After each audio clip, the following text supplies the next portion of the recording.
Ya, Anda kembali bersama kami di NTV Sport, masih bersama Bung Erwin.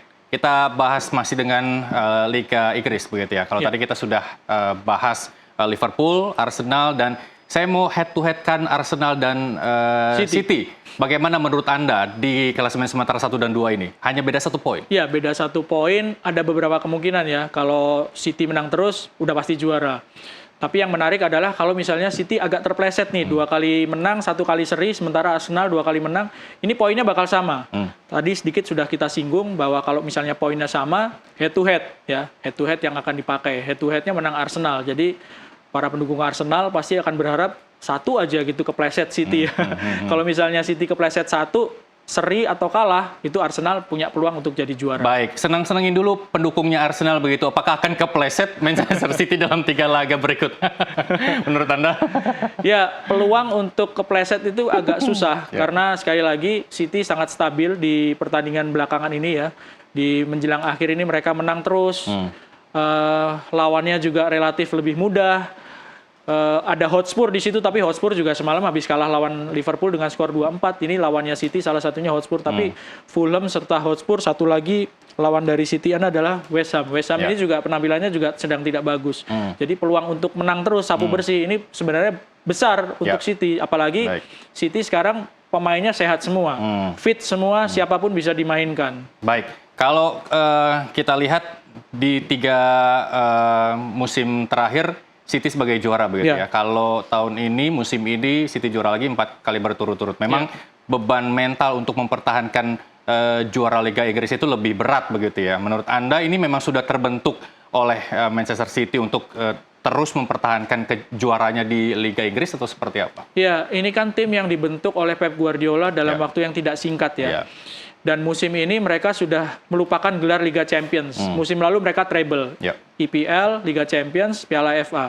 Piala Liga Champions-nya sekarang sudah out mereka. Jadi mereka fokusnya hanya tinggal 2, IPL serta Piala FA. Jadi 1 piala sudah mereka lupakan. Lebih fokus, dan dibandingkan dengan musim lalu, tugas City ini menurut saya sedikit lebih ringan ya, karena fokus mereka tidak terpecah ke 3 kompetisi lagi. Ya, baik. Kita lihat formasi dari City di laga terakhir ya. Wolverhampton. Betul. Benar ya, baik. Anda seperti apa menilainya nih dengan skor 4-1 kemarin ya kalau nggak salah ya? Ya, 5-1. 5-1, baik. 5-1.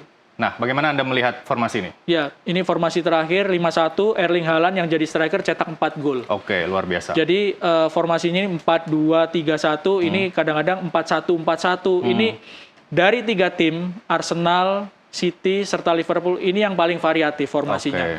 Pemainnya juga rotasinya luar biasa. Pemain-pemain yang bisa yang tidak berada di posisi aslinya ini bisa keluar dengan kemampuan yang luar biasa. Kadang-kadang di tengah Rodri ini duet sama John Stones. John Stones kadang-kadang main di back tengah, aslinya dia back tengah.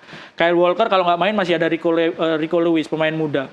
Kevin De Bruyne bisa main di kiri, bisa di kanan, dan Phil Foden juga bisa main di kanan. Di kiri itu masih ada Jeremy Doku, masih ada Jack Grealish. Jadi pemainnya ini sangat cair. Erling Haaland sempat cedera nggak main, ada yang main Alvarez.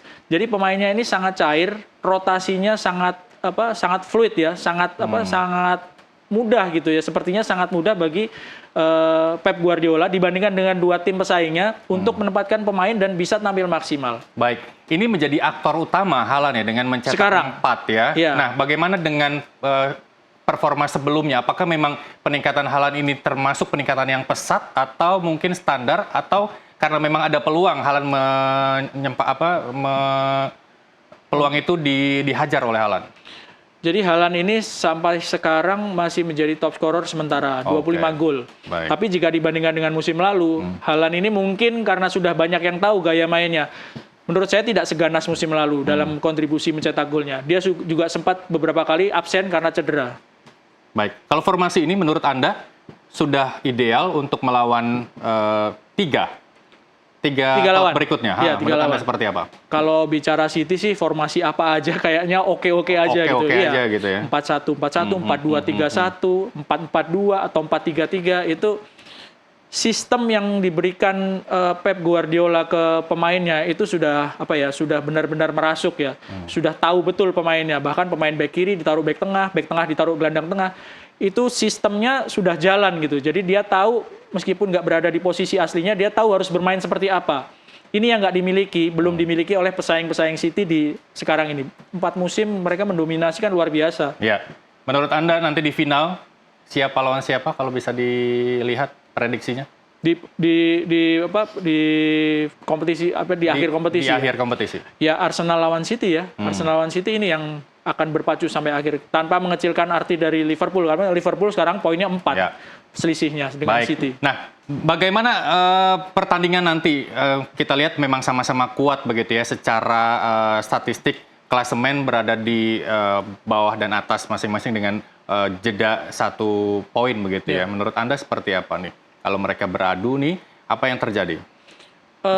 City memiliki keuntungan yang jelas ya. Mereka memiliki keuntungan, sempat tertinggal tapi sekarang mereka punya pertandingan yang lebih banyak ya. Musim lalu juga seperti itu, mereka sempat ketinggalan di pertengahan kompetisi tapi di akhirnya mereka menjadi juara. Jadi beban dari City, pengalaman dari mereka ini lebih dibandingkan dengan ya kita bicara Arsenal ya sebagai pesaing terdekat mereka. Baik, terakhir mungkin Arsenal ini apakah memang mentalnya sudah kebentuk karena saking lamanya, kalau nggak salah tolong koreksi, ada 20 tahun berturut-turut berada di atas, terus kemudian di partai akhir harus menerima kekalahan dengan 1 atau bahkan 2 posisi di bawahnya begitu? Ya, ada mungkin ya beban ya bahwa ini harusnya bisa menjadi juara, tapi keplesetnya lawan Aston Villa waktu itu di beberapa pertandingan yang lalu.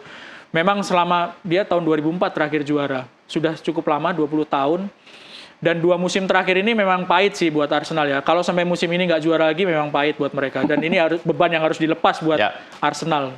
Baik, menurut Anda, sebut saja siapa menurut Anda yang akan menjadi juara Liga Inggris musim ini? Manchester City. Manchester City, baik. Alasannya, sekali lagi. Ya, karena mereka tim yang paling lengkap, secara formasi paling oke, permainannya juga paling stabil. Baik, buat pendukung Arsenal jangan berkecil hati begitu ya. Meskipun menang, tapi masih punya doa yang bisa memungkinkan City terpeleset. Begitu. Baik, terima kasih Bung Erwin. Kita bertemu di lain kesempatan. Dan pemirsa, demikian Dialog NTV Sport masih akan kembali dengan informasi-informasi seputar olahraga lainnya. Tetaplah bersama kami.